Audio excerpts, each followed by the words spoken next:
دا په سمنګانو ولایت کې زموږ د دفتر سره نږدې یو کور دی چې مستې جوړوي او سمنګانۍ مستې دي.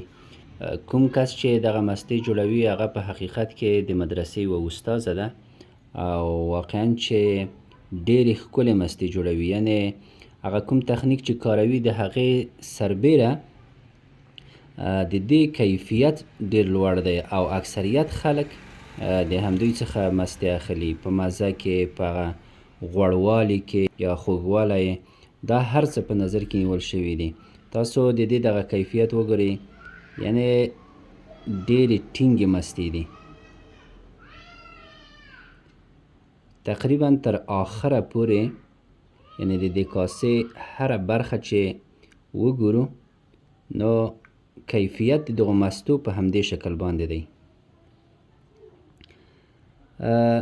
که چیرته موږ او تاسو په خپل کاروبار کې هغه تقوا، دینداري هم په نظر کې ونیسو نو دا ښکاره خبره ده چې هم به مو کاروبار په مخ تللی وي او هم به مو د خلکو دپاره یو ښه خدمت کړی وي او هغه خپل کوم تولید یا محصول چې بازار ته وړاندې کوو نو هغه به هم په ښه شکل باندې کامیابۍ او شهرت ته رسېدلی وي.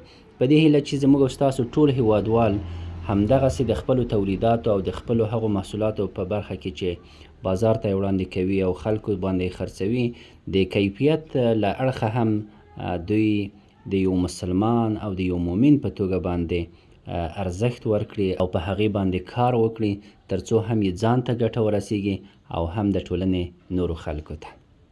ټولو هغو کسانو ته چې کاروبار کوي، شخصي کاروبار کوي یا دندې ترسره کوي، له الله جل جلاله څخه ورته کامیابي او په کارونو کې اخلاص او صداقت غواړم.